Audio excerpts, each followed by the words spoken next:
ചക്ക ഇഷ്ടപ്പെടാത്ത മലയാളികളുണ്ടോ? അപ്പൊ എനിക്കും കിട്ടി കുറച്ച് ചക്ക. അപ്പൊ നല്ല പഴുത്ത ചക്ക ആയതുകൊണ്ട് ഞാനതൊരു കുക്കറിലേക്ക് ഇട്ട് കൊടുത്തിട്ടുണ്ട്.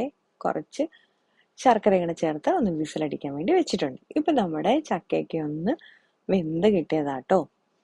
ഇനി നമുക്കിതുപോലെ ഒന്ന് ഞാൻ നല്ലപോലെ മിക്സിയിലിട്ടൊന്ന് അടിച്ചെടുത്ത് മാറ്റി വെച്ചു.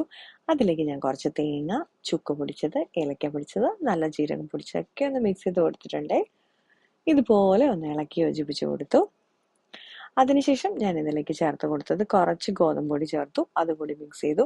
ഇനി നമ്മുടെ രുചി കൂട്ടാൻ വേണ്ടിയിട്ടുള്ള ഒരു കിടലായിട്ട് ചേർത്ത് ഒന്നുകൂടെ മിക്സ് ചെയ്തു. എന്താന്ന് പറയട്ടെ, തേങ്ങാപ്പാല്.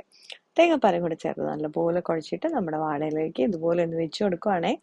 അടയായിട്ട് തയ്യാറാക്കണമെങ്കിൽ അങ്ങനെ തയ്യാറാക്കാം, അല്ലെങ്കിൽ കുമ്പിളായിട്ട് വേണമെന്നുണ്ടെങ്കിൽ കുമ്പിളായിട്ട് വയ്ക്കാം. ഇനി നമുക്കിതൊന്ന് ആവി കയറ്റിയെടുക്കാം കേട്ടോ. ഞാൻ കുമ്പിള് പിടിച്ചു വന്നപ്പോൾ ഇങ്ങനെ ആയിപ്പോയി കേട്ടോ. പക്ഷെ ടേസ്റ്റ് എന്ന് പറഞ്ഞാൽ കിടിലനായിരുന്നു.